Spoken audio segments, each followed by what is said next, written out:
Administrative जो चीजें होती हैं, मैं तो ये व्यवहारिक बात बता रहा हूँ, जो लोग सिफारिश कर रहे थे उनसे, जिससे कि आप उनसे ये सवाल पूछिए कि वो कौन लोग थे जो सिफारिश करके आपको उत्तर प्रदेश लेके आए थे। तो आपको लगता है जो सिफारिश को आपने मानने के बाद गलती की है? सर आप एक मिनट, आपको लगता है कि उस सिफारिश को आपने गलत माना? मैं ये कह रहा हूँ कि ये सबसे जल्दी धरती पे बदलने वाली कोई चीज होती है वो पुलिस अधिकारी होते हैं। बात समझ गए कि नहीं समझे? धरती पर सबसे जल्दी बदलने वाले लोग यही होते हैं। अभी आप पे अन्याय कर रहे हैं, बाद में ये चाय पिलाएंगे, सलूट मारेंगे, नमस्कार करेंगे। तो जब सरकार आएगी तो मतलब उस तरह का क्या, जब आपकी सरकार आएगी कि ऐसे अधिकारियों पर नामों की कार्रवाई होगी? देखिए, ये सरकारी अधिकारियों कर्मचारियों के खिलाफ भी कार्रवाई का एक तरीका है। जो गलती करेगा उसे सामना करना पड़ेगा। लेकिन अब ये कहो, सबसे बड़ी बात तो पूछते ही नहीं हो आप, ये क्या इधर उधर की बातें पूछते हो? अरे जो डीएम आए थे इनको हम ही लेके आए थे, गलती तो हमारी है। और सोचो कैसे कैसे हमसे सिफारिश करा रहे थे, किन किन से सिफारिश करा रहे थे। लेकिन सर वो ये जब आए थे किसी प्रदेश से तो क्या समाजवादी सरकार में नहीं आए थे? आप पूछे जाके उनसे। तो आपकी भूल, आप क्या मान? नहीं, आप पूछे जाके उनसे। और मैं जानता हूं कि आप मुझसे ये सवाल इसलिए पूछ रहे हो, मैं जानबूझ करके इसलिए दे रहा हूं कि डीएम ये देख रिकॉर्डिंग। जिन लोगों ने उनकी सिफारिश की थी उत्तर प्रदेश में लाने के लिए, क्या उन्होंने ये नहीं कहा था कि जो कहोगे आप वो ये डीएम करेंगे? ये ऐसे अधिकारी हैं। क्या नहीं कहा था उन लोगों ने सिफारिश करके? अब ये क्योंकि दूसरे प्रदेश न चले जाएं, दूसरे प्रदेश न जाना पड़ जाए अपने वो कैडर में, इसलिए ये अन्याय आजम खान साहब के पास कर रहे हैं। और बीजेपी की तो रणनीति है ना, इससे स्ट्रेटेजी कि इन्हें परेशान रखो जिससे समाजवादी पार्टी भी ना जवाब दे पाए और हमारा वोट बैंक का प्रचार करते रहे। क्यों करा था? सर काबिलियत क्यों नहीं किया? क्या चीज? मतलब छोटे दलों के साथ अलायंस करेंगे। सर ये जो दूसरे दल हैं, जिस दिन हमें परमिशन दे देंगे, क्योंकि अभी कोविड और रिस्ट्रिक्शंस और प्रोटोकॉल की वजह से मिलने नहीं दे रहे, जिस दिन हमें दे देंगे सबसे पहले मैं जाऊंगा। अच्छा अखिलेश जी, साइकिल रैली को बहुत जल्दी यूनिवर्सिटी के पक्ष में जगह जगह चलाएंगे और निश्चित कर लेंगे कहां से कहां चलेगी। और पूरे प्रदेश में नाम कर लिए है। यूनिवर्सिटी की 1400 बीघे जमीन सरकार ने अपने नाम की है, इसमें अपनी तरफ से क्या होगा पार्टी की तरफ? देखिए, ये जमीनों के मामले इतने बुरे होते हैं कि आप लड़ते रहो वर्षों। हमारा गरीब गांव का आदमी भी 20-20 साल 30-30 साल एक पीढ़ी दूसरी पीढ़ी लड़ती है जमीन के मामले। अब वो क्रिमिनल मामले नहीं हो सकते। ये सरकार साजिश कर रही है। लेखपाल कौन, तहसीलदार, जो आरोप आजम खान साहब पे लगा रहे हैं कि उन्होंने ऐसे ऐसे मैनिपुलेशन किया, क्या वो मैनिपुलेशन ये नहीं प्रशासन कर रहा है? आप बताइए ना। जो प्रशासन, आप प्रशासन से पूछिए जाकर के, तो वो कहेंगे नहीं नहीं वो पुरानी सरकार थी तो उनके प्रभाव में सब ये काम कर रहे थे। तो क्या आज आपके प्रभाव में नहीं कर रहे? तो न्याय कौन देगा? तो न्याय कोर्ट हमें देगा। सर किसान प्रोटेस्ट कर रहे हैं बिल्कुल लेकर के, समाजवादी पार्टी किसानों के समर्थन में, और ये किसान जान गए हैं कि 1 साल पीछे करने से कोई वो कानून अच्छा नहीं हो जाएगा। किसान ये तीनों कानूनों को वापस चाहते हैं, हम भी उनके पक्ष में।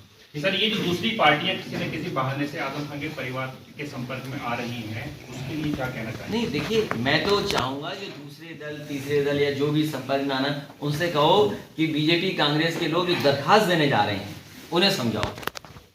अखिलेश जी, अच्छा अखिलेश जी, अभी आपने कहा कि जो अधिकारी है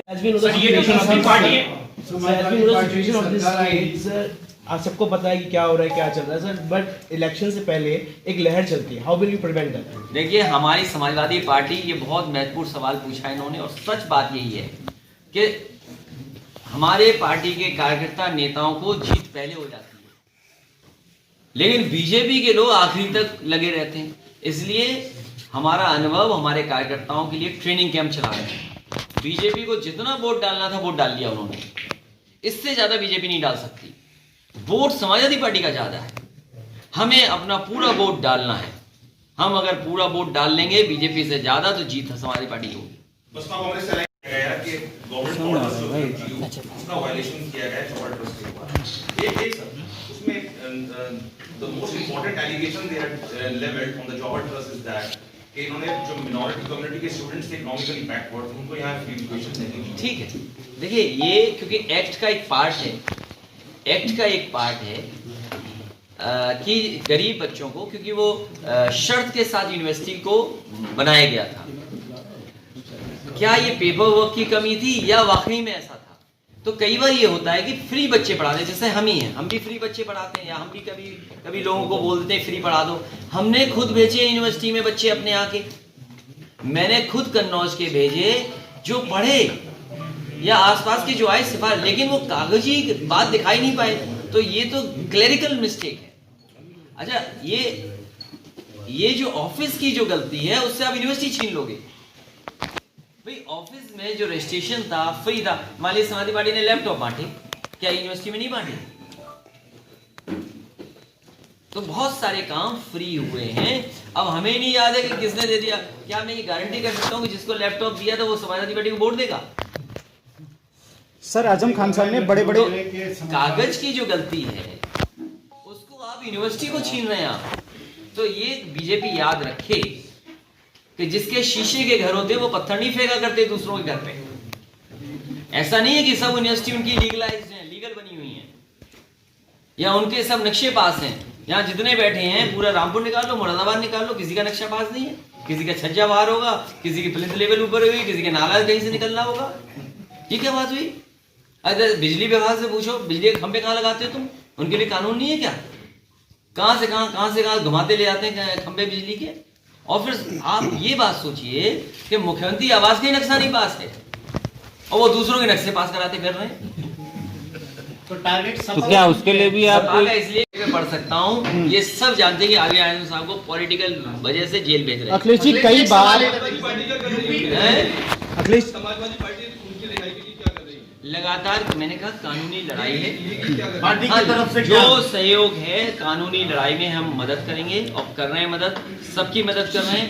और हमें भरोसा है न्यायालय कि न्यायालय हमारी मदद करेगा और आनंद साहब को जल्दी रिहा करेगा। कोरोना वैक्सीन पर क्या कहेंगे आप? कोरोना वैक्सीन पे ये है कि सरकार ये बताए कि फ्री और सबको कब तक वैक्सीन लग जाएगी, क्योंकि अब सब सीओ आदेश करते हैं पहले वो लगवाएंगे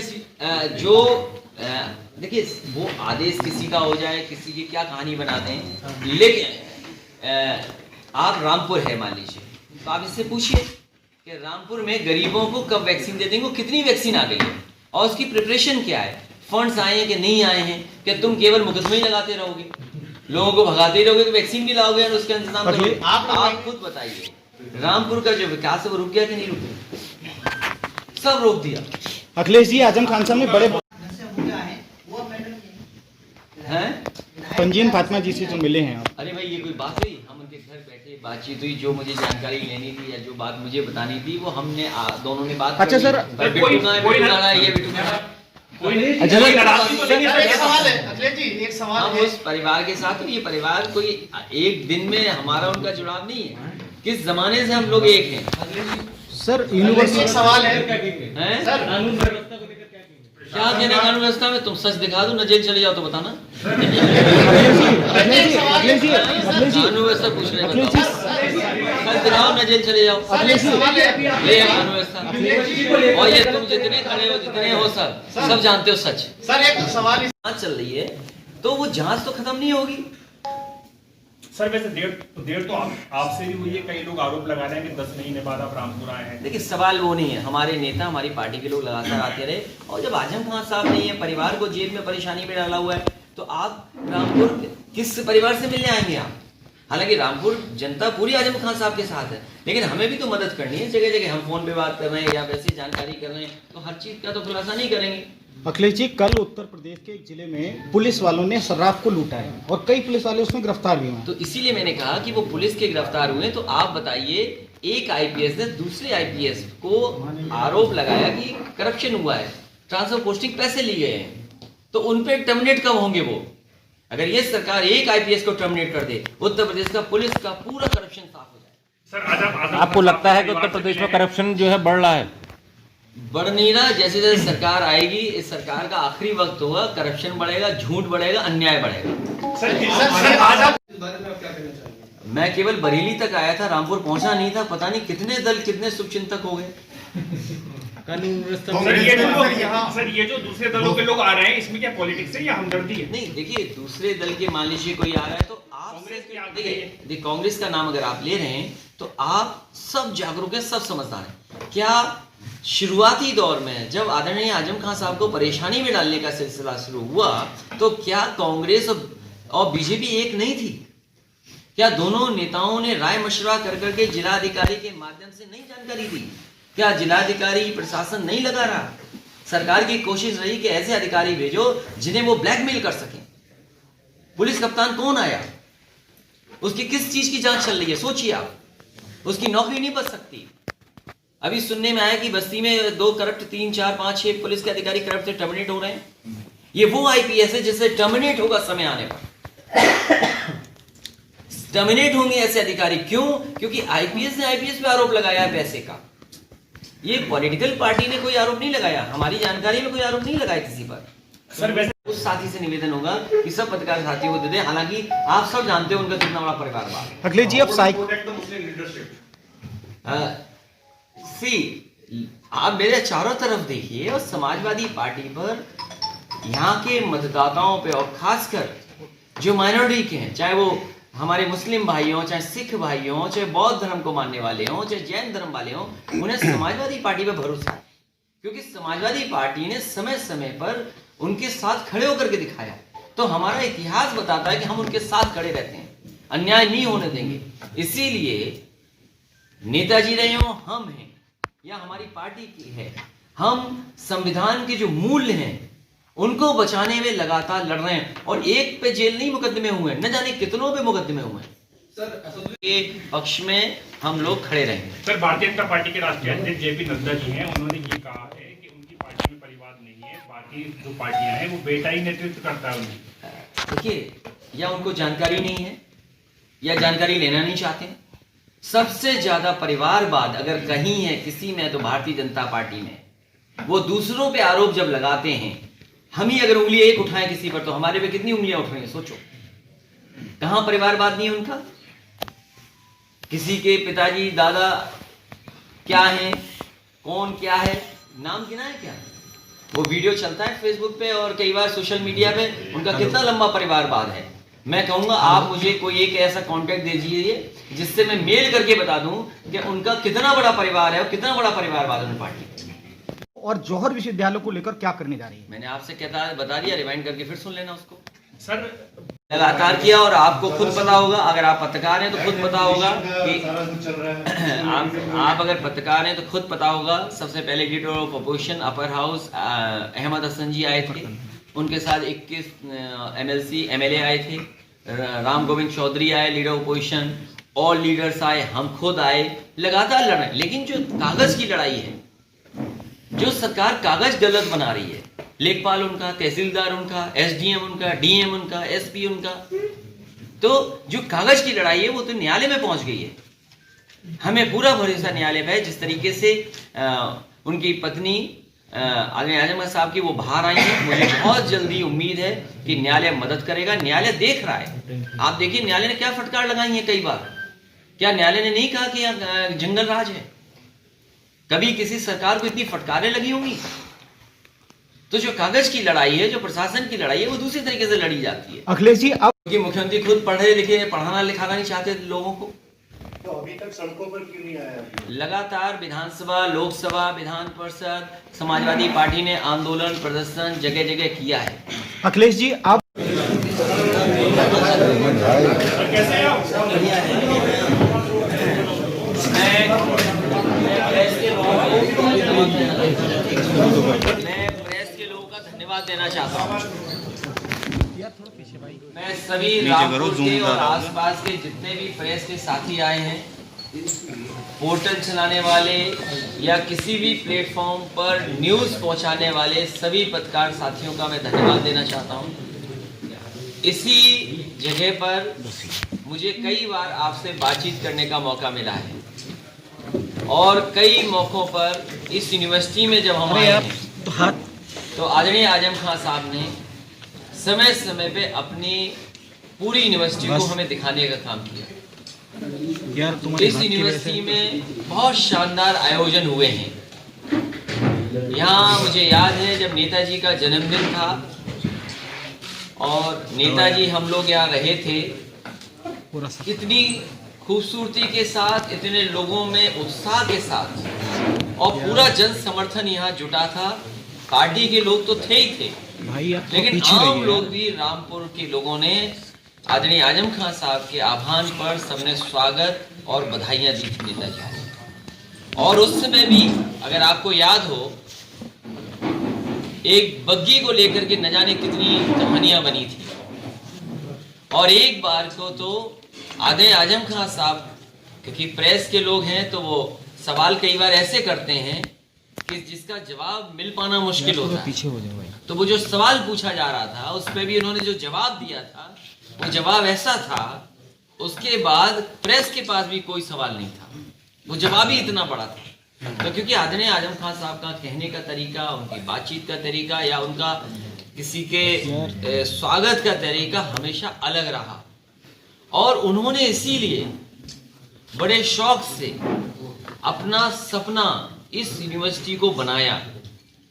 जगह जगह जाकर के उन्होंने इस यूनिवर्सिटी को कैसे सुंदर बने, कैसे अच्छी बने, और हमारी यूनिवर्सिटी कैसे अलग दिखे दूसरों से, और आज के समय पर उससे बेहतर यूनिवर्सिटी हो, तो उन्होंने कोशिश की। और शायद ही पूरे देश में इतनी सुंदर, इतनी अच्छी यूनिवर्सिटी बन पाई होगी। अगर जगह की भी कमी हो रही होगी तो उस समय चाहे वो नेताजी की सरकार रही हो, चाहे हमें मौका मिला हो उत्तर प्रदेश की सरकार में रह करके काम करने का, उसमें सरकार की तरफ से जो सहूलियतें या जो राहत दी जा सकती थी, दी। मुझे खुशी है इस बात की, क्योंकि आपके सामने ये बात कहने में कि देश में और प्रदेश में सबसे पहले माइनॉरिटी यूनिवर्सिटी अगर किसी ने बनाई थी, दर्जा दिया था, तो वो नेताजी ने दिया था। तो उसका परिणाम केवल ये नहीं हुआ कि मुस्लिम माइनॉरिटी यूनिवर्सिटी बनी, जैन समाज के लोगों ने भी यूनिवर्सिटी बनाई। जैन समाज के लोग चाहे अलीगढ़ हो, चाहे आसपास हो, उनको भी उसी का सहारा मिला और वो यूनिवर्सिटियां बन गई। जो आज प्राइवेट कॉलेजेस इतने फ्लॉरिश कर रहे हैं कि आप सोच नहीं सकते हैं, वो भी नेताजी की वजह से बनी है। मुझे वो समय याद है, उत्तर प्रदेश की अमेठी यूनिवर्सिटी का नाम सबने सुना होगा, कोई ऐसा नहीं होगा जिसने नाम ना सुना हो। अमेठी यूनिवर्सिटी, हो सकता है यहाँ कोई पत्रकार ऐसा भी हो जो उससे पढ़ के आया हो, या उसका भाई या रिश्तेदार या जानने वाला पढ़ रहा हो उस यूनिवर्सिटी में, अमेठी यूनिवर्सिटी। लेकिन बहुत कम लोग ही जानते होंगे वो अमेठी यूनिवर्सिटी जो बनाई है वो नेताजी ने बनाई थी, जगह देने से लेकर के। और याद कीजिए, उस यूनिवर्सिटी के जो मालिक या जो लोग आज चला रहे हैं, उनसे कभी सवाल पूछेगा कि जिस प्रदेश में आपने यूनिवर्सिटी खोली थी, उस यूनिवर्सिटी का एक्ट खत्म हो गया था सुप्रीम कोर्ट के माध्यम से। तो नेताजी ने यूनिवर्सिटी बनाने का काम और एक्ट बनाने का काम किया था, जिसकी वजह से आज अमेठी यूनिवर्सिटी अपने आप को दावा करती है कि वो देश नहीं दुनिया की सबसे बड़ी यूनिवर्सिटी है, जो नोएडा में है। तो ये जो भारतीय जनता पार्टी के लोग हैं, ये हमेशा विकास को विनाश बनाते हैं। ये भारतीय जनता पार्टी को कोई सुंदर चीज अच्छी नहीं लग सकती, कोई अच्छी चीज होगी उसको तोड़ देंगे। इन्हें आता ही ये है कि ठोक दें, इन्हें आता ही ये है कि बर्बा दें, इन्हें आता ही ये है कि बुलडोजर चला दें। जिन्होंने जिंदगी भर ठोकना मारना सीखा हो, उनसे पढ़ाई की उम्मीद करोगे आप संस्था बनाने की उम्मीद करोगे? क्या आपने मुख्यमंत्री जी की भाषा नहीं देखी विधानसभा में? कहते हैं ठोक देंगे, और उसका परिणाम क्या हुआ? कितने फेक इनकाउंटर हुए उत्तर प्रदेश में। और शर्म आनी चाहिए सरकार को कि नेशनल ह्यूमन राइट कमीशन ने नोटिस ली उस बात को, और सरकार से कहा कि ऐसे अगर हुए उन पे मुआवजा दीजिए। आप सरकार को मुआवजा देना पड़ेगा उन लोगों को। कस्टोडियल डेथ उत्तर प्रदेश में सबसे ज्यादा है। ये धर्म को लेकर के बात करते हैं, हमारा धर्म ऐसा नहीं है, हिंदू धर्म ऐसा नहीं कि दूसरे को दुख दे, दूसरे को परेशानी दे। और याद रखिए, हमारा धर्म, हमारे ग्रंथ, हमारी बहुत सी किताबें ये कहती हैं, लिखा हुआ है उसमें कि योगी वही है जो दूसरे का दुख अपना दुख समझे। क्या ये मुख्यमंत्री ऐसे हैं जो दूसरे का दुख अपना दुख समझ रहे हैं? ये दूसरों को दुख देते हैं। अभी जो घटना हुई बदायूं में, जिसने भी वो कहानी पढ़ी होगी उस महिला की, कितनी दुख भरी कहानी है। 50 साल की आंगनवाड़ी की महिला उसके साथ जो घटना हुई, उसकी बेटी ने जो बात बताई, और एक पत्रकार जब पहुंचे उसके घर पर और उसने कहा कि तुम्हारी माँ के साथ क्या हुआ, तो बेटी वहां से गद्दा लेकर के आई और गद्दे पे पूरा खून था, और उसने जो बताया कि किस तरीके से उसकी माँ के साथ क्या क्या हुआ। मैं पत्रकार साथियों आपसे कहना चाहता हूं, आप पे बात छोड़ता हूं, बुलडोजर उन पे चलना चाहिए जिन पे नक्शा पास नहीं है या थोड़ा बहुत नक्शे में गलती रह गई हो, या बुलडोजर वहां चलना चाहिए जहां पर 50 साल की महिला के साथ इस तरह का दुष्कर्म होना हो, और वो भी भारत जैसे देश में जहां महिलाओं को सम्मान देने के लिए महिला का नाम पहले आता है। हमारे चाहे भगवान हो चाहे और धर्म हो, हिंदू धर्म में महिलाओं को पहले सम्मान देते हैं। तो ये सरकार कोई भी अच्छी चीज पसंद नहीं कर सकती, कोई भी खुशहाली का रास्ता नहीं अपना सकती।